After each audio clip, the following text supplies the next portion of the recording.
When someone wants to meet with you and catch up with you for coffee or drink, you'll make time for them. When was the last time you made time for yourself? We're looking for somebody else's approval to say, it's okay to be you. Yes, I believe in you, go. You need to learn to stop seeking that approval. There is no magic one-size-fits-all solution when it comes to habits or happiness or anything. Rise and shine, it's Espresso time. What's up, Believe Nation? It's Evan. I believe in you, and this channel is designed to be a part of your daily success routine. So let's start your day off right together. Grab your coffee and sip on today's message. Get to know yourself. Over to you, Dandapani. I wake up every morning. Espresso keep me going. I wake up every morning. To know yourself is the greatest gift you can give yourself, truly. We all spend so much time with other people and other things in life, but we never invest any time in getting to know ourselves. When someone wants to meet with you and catch up with you for coffee or drink, you'll make time for them. When was the last time you made time for yourself? How would you know what you want in life if you don't even spend time to get to know yourself? If you have a business, you would spend time to get to know the client, find out what the client wants in order to provide the best service for the client, right? So if you really want to understand what you want in life, if you want to know what you want or what your purpose in life is, you have to spend time with yourself. You have to learn how to concentrate. Because if you can't concentrate, you won't be able to sit there long enough and figure out what it is you want in life. And once you know what you want in life, you take that power of concentration and that finite amount of energy and you focus it into what you want, and that will start to manifest in life. And the byproduct of that is happiness. When you ask most people what you want in life, most people's response is happiness. Happiness shouldn't be pursued. Happiness ensues. It comes as a byproduct of living a certain way. People don't want to spend time with themselves to figure out what they want because it forces you to be held accountable. It's much easier to be told what to do and then complain that the other person didn't make the right call when the decision doesn't work out. It's a lot harder to figure out what you want, recognize that you're still far away from accomplishing your goals, and then take the personal responsibility to make it happen. Until you do, until you figure out what it is that you want and own it, you'll never truly be happy, but you'll always have someone else to blame. It's time to decide what you actually want. So one of the most common questions that I get asked when people read your one word is they write into me and they say, hey, Evan, what do you think about my one word? I think it could be this. I think it could be this. What do you think, Evan? You wrote the book. What do you think? I can't answer that question. This is a journey into self-discovery. Nobody around you can answer that question because they only see one side of you. I even have a page in a book that talks about spend less time talking to other people and more time with yourself, because for some reason we default to saying, hey, what do you think? What do you think? What do you think? As if we're looking for permission to be ourselves. We're looking for somebody else's approval to say, it's okay to be you. Yes, I believe in you, go. You need to learn to stop seeking that approval. You need to learn to stop seeking other people's permission to be you. And that's difficult. That means you need to own your life. That means you have to take responsibility and accountability for where you are. That if you haven't hit your goals yet, that it's nobody else's fault. That it's not my fault if you can't find your one word. That it's not your friend's fault if they haven't given you the right guidance. That it's not your boss's fault if they haven't made the right decision for you. That if you are not where you want to be in your life, that it's your fault. And that sucks, taking that personal accountability, but it's also awesome. It's amazing because now you are the one in control. When you accept that everything is under your control, when you accept that accomplishing your goals is your sole responsibility, then it sucks for where you are right now, but it's amazing because you can go off and accomplish it. Because you don't need that person's approval, that person's permission, that person's guidance, that person's hand-me-down to help you get to where you need to be. This is on you now, and that's amazing. So for example, when somebody comes and says that their one word is freedom, amazing. Your one word, most important value is freedom. What does freedom look like to you? I have a definition of it. If you ask me what does freedom look like, I could define it in my own words. That doesn't matter. What does freedom look like for you? How do you break it down? What are the 3 things that make up your credo that make up freedom for you?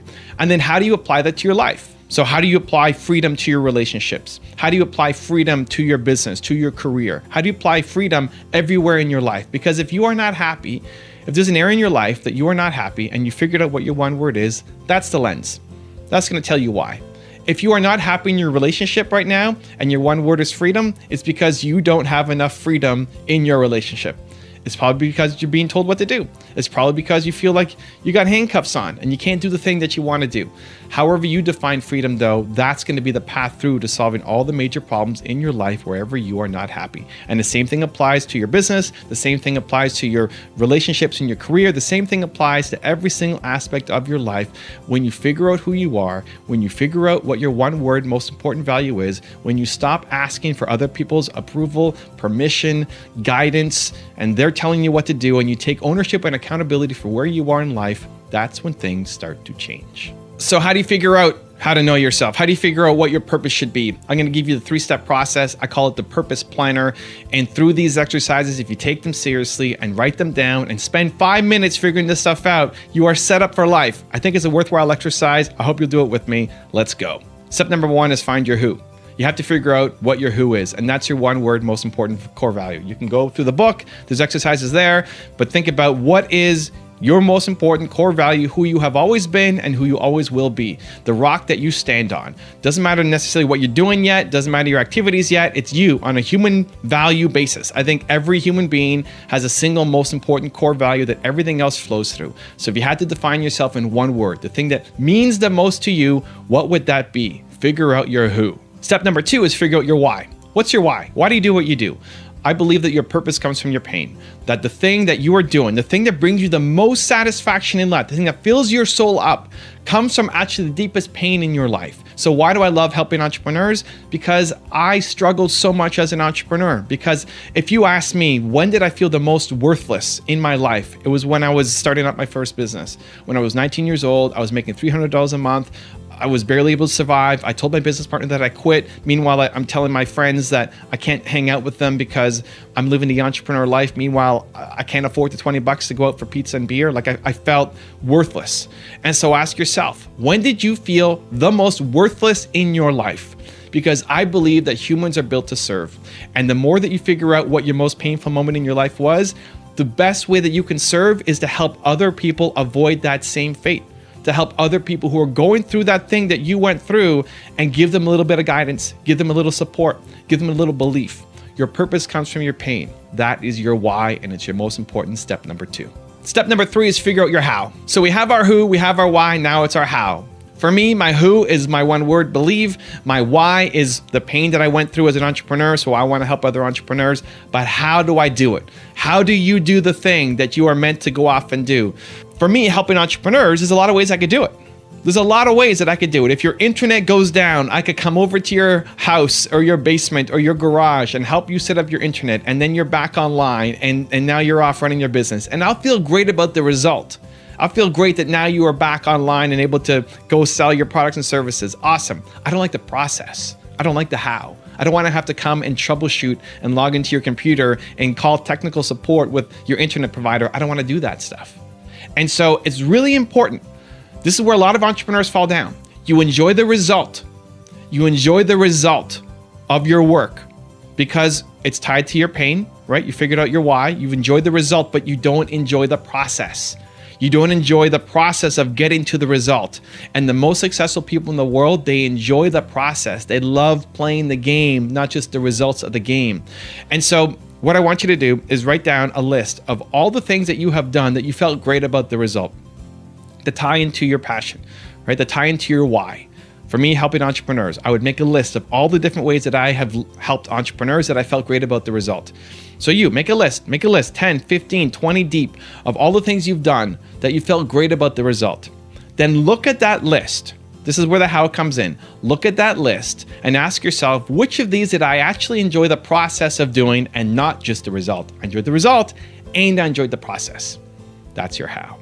That's what you're meant to do for the rest of your life. So that's the purpose planner. That's a 3-step process. Figure out your who, figure out your why, figure out your how. I think is one of the most important exercises that you can ever do in your life. And going through it will give you a ton of extra clarity so that you can know yourself and plan a better future for the decades left on your life to go out and have a major impact. Now, I've got a really special bonus clip for you that I think you're going to enjoy. But before that, question of the day, I want to know, what is your one word and how has it changed your actions? Let me know. Put it in the comments below. A lot of times people are sort of like, these are the 7 habits of highly creative people. They do this. They get up early in the morning. They write 800 words a day. They, and you're like, ooh, that's what I need to do, and then I will be highly creative. No. What I found, and I think it's just irrefutably true, is that there is no magic one-size-fits-all solution when it comes to habits or happiness or anything. And then we always have to begin by saying, like, what's true for us. So you might say, oh, I get up at 5 a.m. and write, and my 5 to 7 a.m. is, it's quiet, my mind is fresh, I've just done my meditation. It's like amazing. This is what everybody should do. But it's like, well, some people are night people, and they're not at their most creative until 4 p.m. So for them to get up early and try to write is like nonsensical. It's just not right for them. It's not that you're wrong or they're wrong. It's just that people are different. And so when you're trying to create your habits, it's really important to start by saying, well, what kind of person am I? What's true about me, And like another thing that comes up is simplicity lovers and abundance lovers. Simplicity lovers like clean surfaces, bare walls, quiet, few choices, and that's how they feel like they have focus and creativity and energy. Abundance lovers like a lot of buzz, a lot of profusion, a lot of choices, people running around, a lot going on. There's nothing wrong with that either. And a lot of times people are like, if you're going to be creative, you have to clean up your desk. No, it's not necessarily true. And I'm sure you've seen the amazing book, Mason Curry's book, Daily Rituals, which is all about the habits of the super, super genius people.